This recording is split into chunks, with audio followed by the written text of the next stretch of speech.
Well, hello. My name is Kelly Williams, and I'm on a spiritual path. Aren't you? I'd like to share with you some of my life experiences, which I'm not particularly, proud, but I was really impressed when I started putting this together. I realized I was started over 55 years ago, and I'm never going to stop. A spiritual path is life. We always talk about, I had problems with my spiritual path when I was oh yes, I'm on my spiritual path, aren't I smart?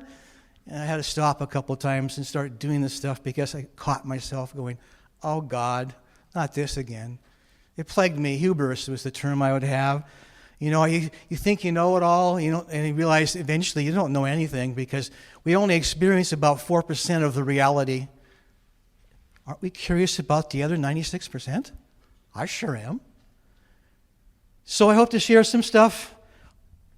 Some of the places where I came to resolution is that humans are divine royalty. But no one's telling us this. We are royalty, honestly. The potential for the human race is incredible. And that's how I realized it, especially when I did the Akashic record work, which I'll share with you a little bit about it. I started realizing people were royalty. And there's nobody here is better or worse than the other. No path is better or worse than the other. We're all having it. We're all comrades in this space of being a human being. And it's a divine place. I felt through the times as I started pursuing this path that I was experiencing something like a wall in front of me. And then this wall would, butt my head against the wall, and I would learn something, and I would meditate maybe more, and all of a sudden I would go around this wall, and all of a sudden, enlightenment. Hey, this is pretty, wow, this realization is pretty cool. Only to find another wall. And I used that term probably until I was 50, and the realization is that the walls were the barriers to me that I had to get over, the ego, the whatever you may be having. So how did I start? How many here know what CCD is? Catechism. Yes, woo, yes. Well, my last year of catechism was when I was 15 in ninth grade at Bishop Blanchette in Seattle. And Father Sincula was there, a young priest. He just barely out of seminary school, handsome guy, really personable, was teaching, can you believe this? World religions. My God, 8 months of world religions. I was sitting here looking at these funky guys with the stuff on their head and these neat little shirts and everything. And wow, this is pretty cool. And we talk about Islam, we talk about the Sikhs, we talk about the Buddhists, whatever the case might be. It was all about it. The Hindus, I knew nothing about them before. So I'm proud to say I grew up a good Catholic boy. It was a good foundation for me. The religion itself had its limits, God bless it all. There's no religion that's better than the other. But I had a good foundation, and it treated me well a couple times. This is being the first time at 15. And so one time around the age of 19, the post lady announced to me she was having a yoga meditation class. What's that? Well, we come over to the house and we teach you meditation, and, we bring in some yoga concept. What's yoga? Post lady, no less. She became a good friend, I might add. Shauna was her name. And so I took up meditation. I learned to meditate at that time and never stopped, except when I became too much into the hubris mode. I recognized that's sometimes I stop it, which is silly, but I was young. I was in my 20s and 30s and 40s. It doesn't seem to end sometimes when you think yourself being so pious. So when it came to me, my brother passed away this year, and in a memorial celebration, I had to reflect on my life with my brother, and what did he do for me in time. He was a sort of distant fellow, to some respects, but he looked after his younger brother. He was 7 years older than me, and one of the things he introduced me to was LSD. Lucy in the Sky of Diamonds. Imagine that. Down at Applegate, Oregon, where he lived, near Grants Pass. And I had just 5 wonderful experiences on LSD, window pane, microdot, whatever it was. Whatever happened between 19 and 21, that was the end of it all, the 5 trips. As I was coming back I always went to nature, so that you're uninhibited in nature. Nature is God's country. So to have an experience, go out in nature, it's the best thing. So I was coming back from the coast. We were walking the beaches, being bumps on the log, all kinds of interesting things like that. And I was riding in the car with my buddies in the back. We all had a great time. But I was noticing the medication, or whatever you want to call it, was coming down. I'm coming from this awareness, and I'm coming back down into this little old body and going, geez, this is terrible. I don't think I want to take this stuff anymore. I don't want it. It's not bad, it's not good. I need to do this organically. And so with the help of Shauna, I jumped in to meditation. And that led me to my mid-20s, where between that and meditation, and I took a Hatha Yoga. I did, Richard Hindelman's book in 1973, Yoga in 28 Days. That was the only book you could get at the Quest Bookshop on Capitol Hill in Seattle, which I bought so many books. I still have them on the shelf, looking at them, admiring them, of course, but not reading them again. But I don't know, a lot. Between that East-West Bookshop later on, I read so many books on different subjects. I just was consumed with it all.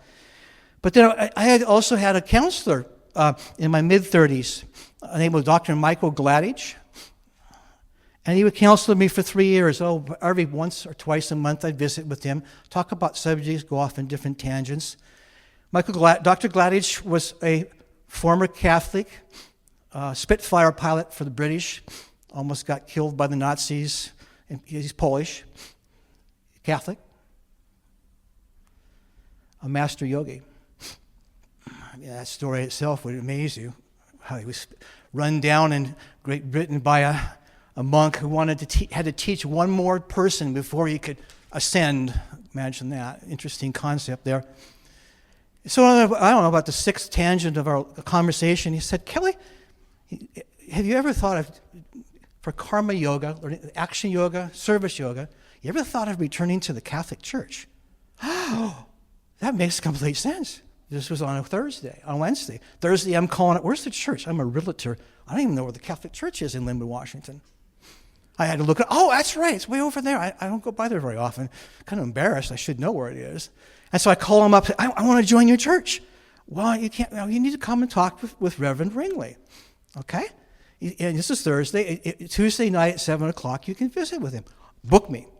So I went there at 7 o'clock and met the most wonderful person I've ever met.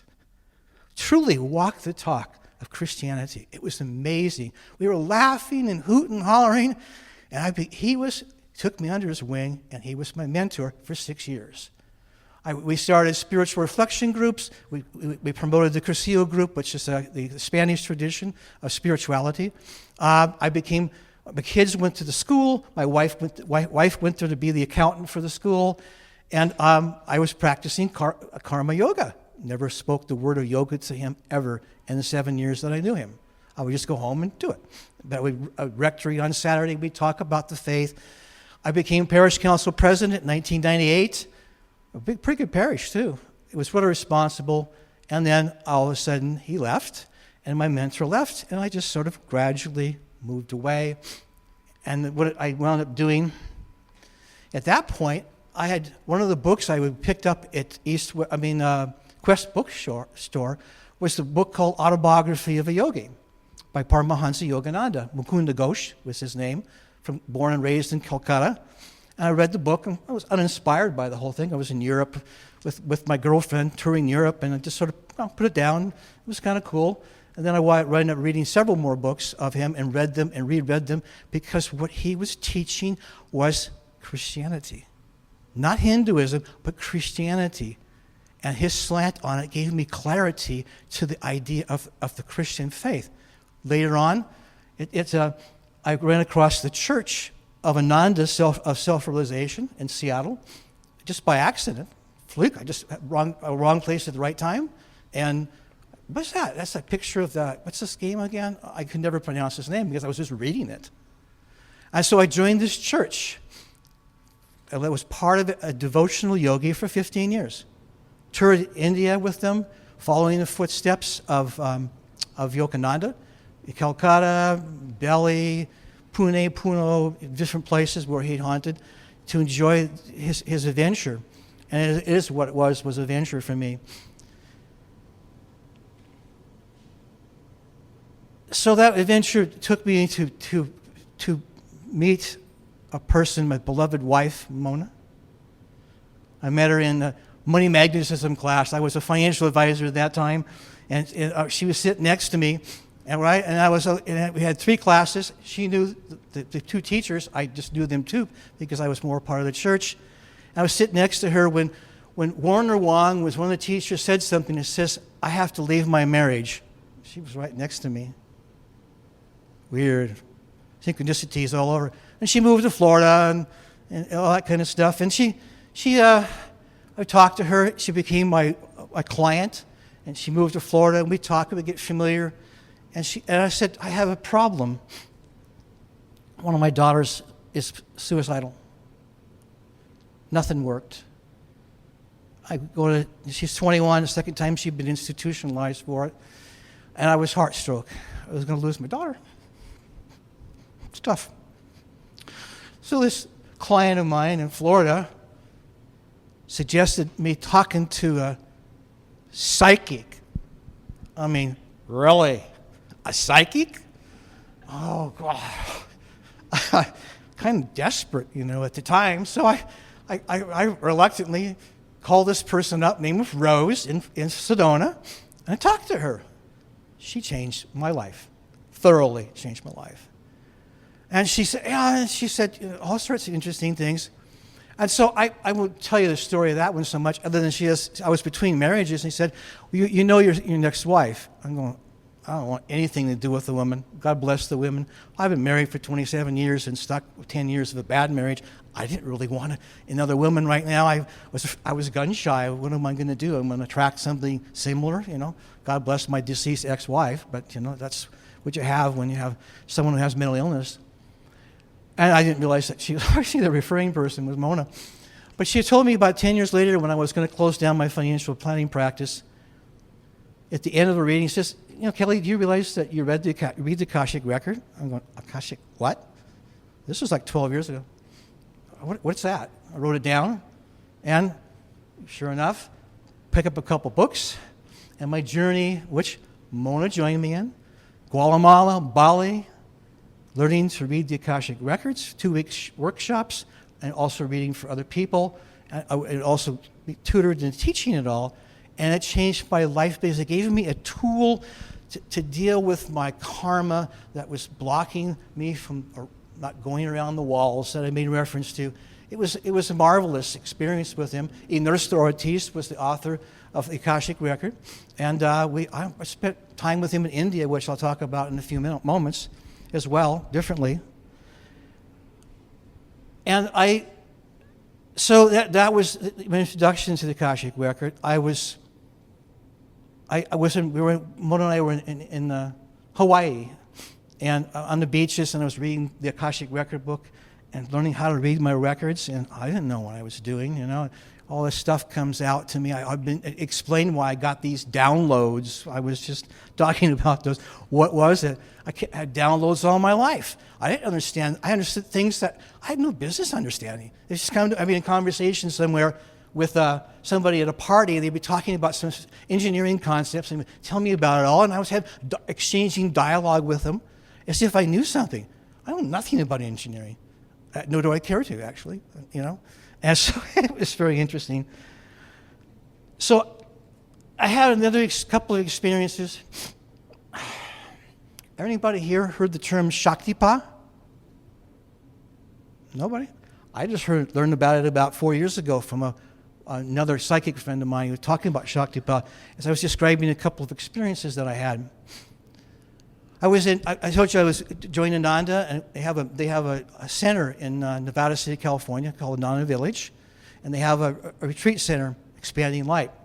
And I was down there with a friend of mine, Michael. And we spent a week down there together, going through just whatever they had to offer. And I remember the last day we befriended a woman from Germany, named Andrea. And the three of us went off to the outside of the Ananda Center to a hill overlooking a beautiful valley. It was morning time, the sun was coming over the horizon. It was gorgeous, and we were all meditating because we're all meditators, you know. We were in the meditation retreat, doing, sitting here. I can't do this posture anymore, I just enjoying the meditation, and something hit me in the head, suggesting you need to ground yourself. Okay, I learned to start paying attention to the information I was getting from guidance at that time. Barely, I was beginning to pay attention to it instead of ignoring it, and so all of a sudden, I was sitting here, Michael next to me, Andre next to Michael, and all of a sudden what is Shaktipat is divine lightning striking you. And it went, whoo, for me, and I was grounded, so it went right to the earth. It opened up everything for me. I spent 6 weeks in bliss. I never experienced bliss before. After 6 weeks, being back home and about going to work, everything, the vibration of bliss started to fade. And I'm going, I have another goal in life because this is pretty cool. And I still have that goal because I've only experienced bliss a couple of times since that time. Joy, lots of joy. I'm very, very grateful for my life. I feel I got my money's worth for this incarnation. I'm so happy with my experiences, especially reflecting them here before in front of you. So my friend Michael opened up his ajna, and he went into the astral plane. Woo! He told me some stories about that. And Andrea hit her heart chakra, and she had told me the day before that her heart was stuck. So we parted ways. And Michael and I went home, but the bliss was interesting. But now I know it's Shaktipat, and I read about it later on and understood what they were talking about. I spent some time with a trip to Europe after in 2006, a trip to Europe. I had 4 parts to it. One of them, the 4th part was meeting Mona for her birthday. She was from Florida, and I coaxed her to come with me to experience a week in Rome. We had her birthday on the Spanish Steps. Oh, it's really so cool. But the one before it was in Assisi, Italy, the home of St. Francis of Assisi. And I went to a center there and spent a week there. And we were doing different things. I had some interesting times there.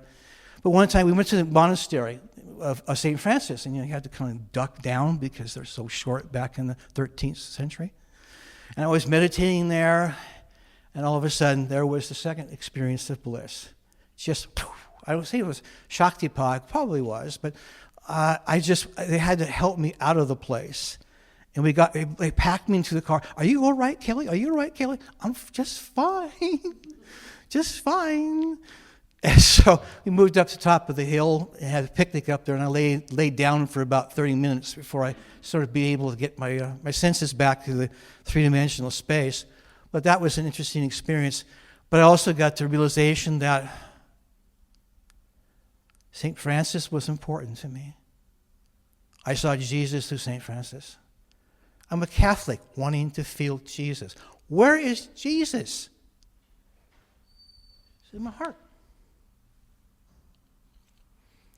I realized it when I had open heart surgery, and they took my heart out and replaced it 4 different places, reinserted it in, and I was helpless downstairs in our house in Edmonds, Washington, and all of a sudden I realized what's in my heart.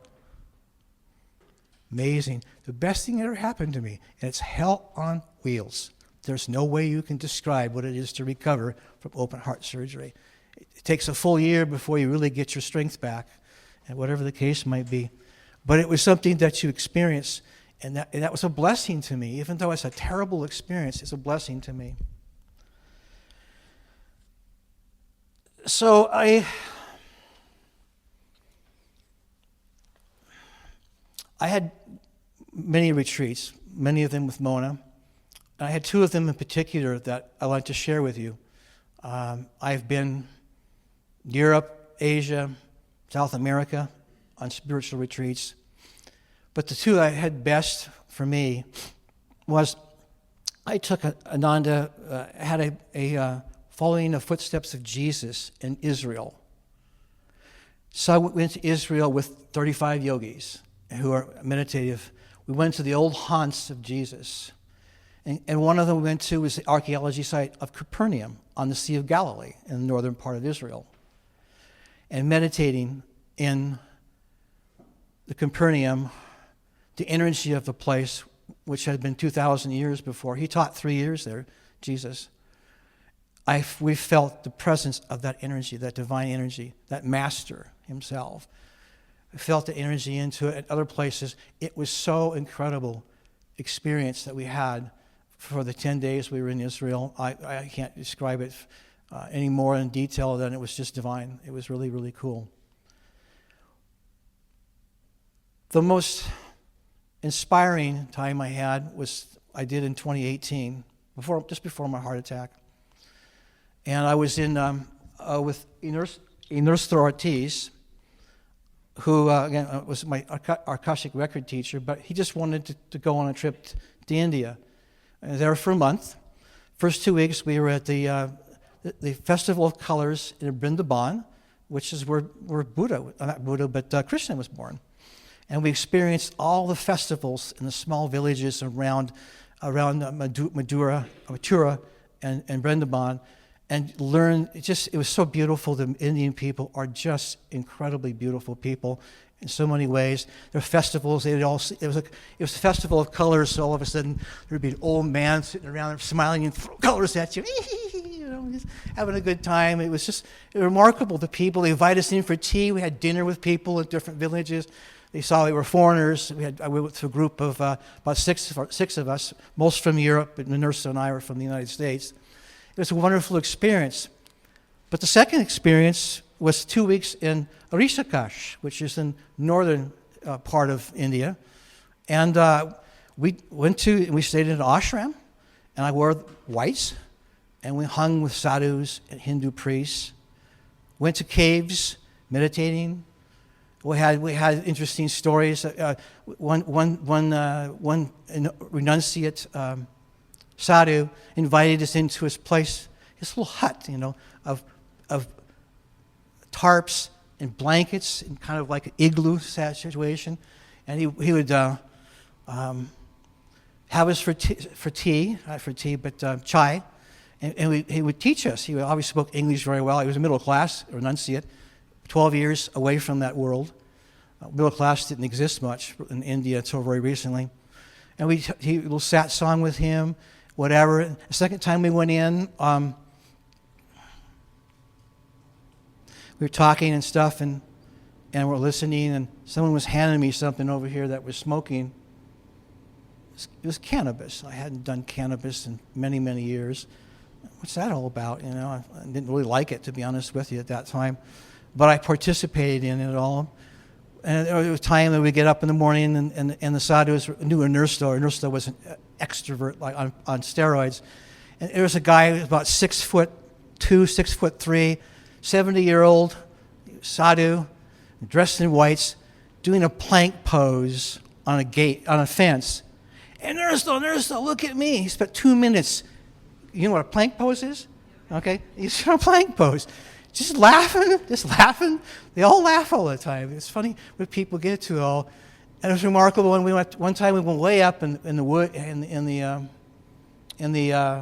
Himalayas. We probably traveled 2 or 3 hours visiting this and that. We visited one spot which was kind of a Hindu place. I can't say it was a temple, but there was a Hindu priest there all dressed up in his garb and whatnot. He was blessing people. And so we all went in and got a blessing from him, right? It was kind of fun.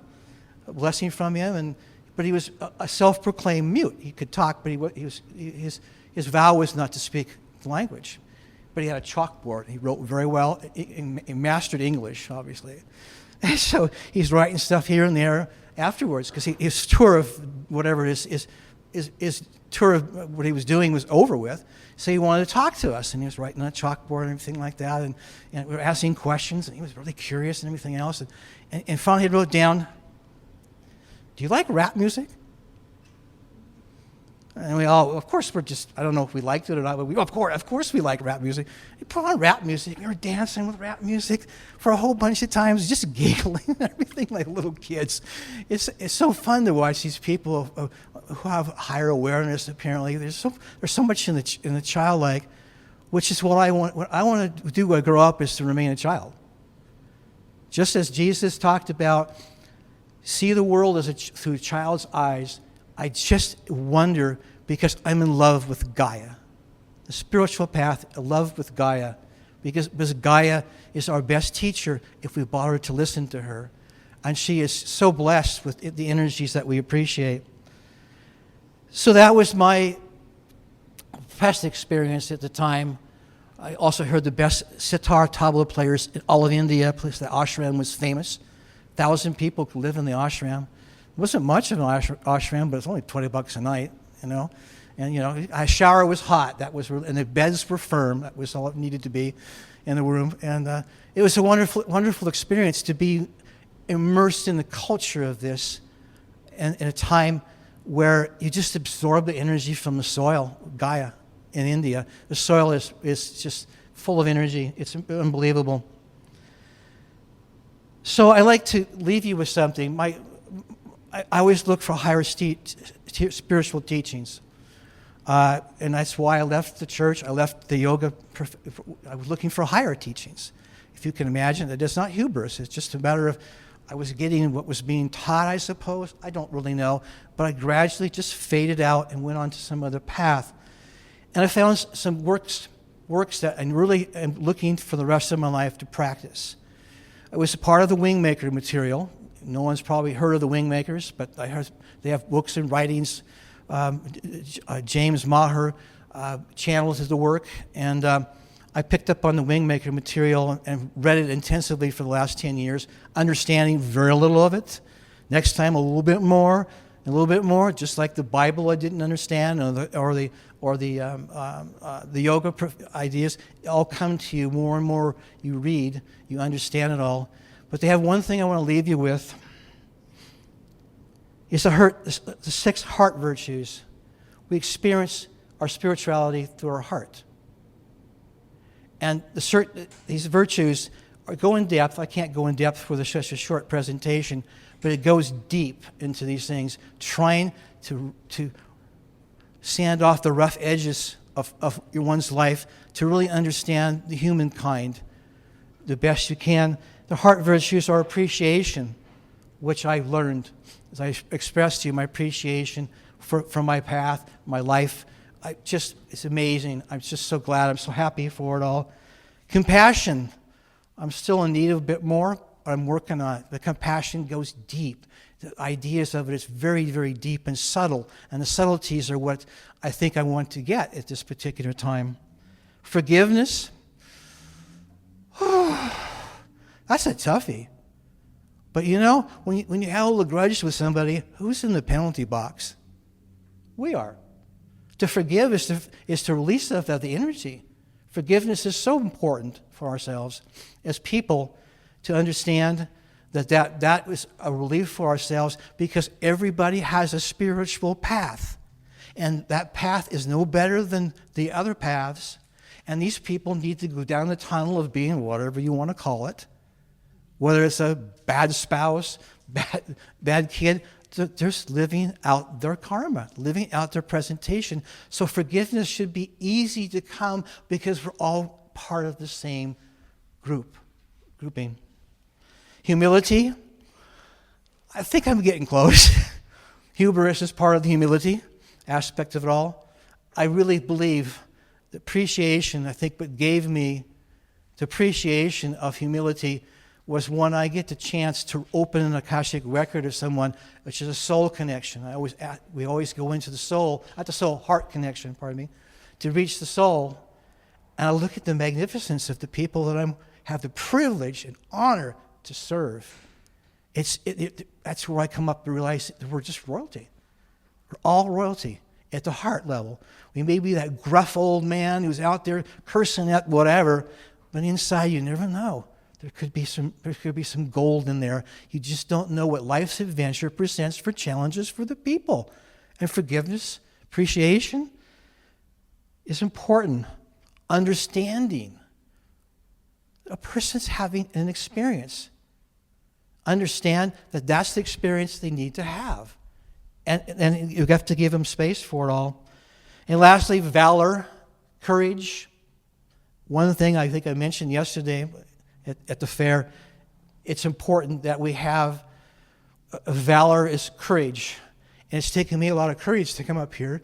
Obviously, I have no problem talking, but the idea of sharing this material took me courage. I had to call Rose up last week and ask her how I get my courage. And she helped me through it. And Rose is Mona and I's friend now, this Ledbetter from Sedona. We visit her every time we go to Arizona, and we walk in there, and we have lunch with her sometimes.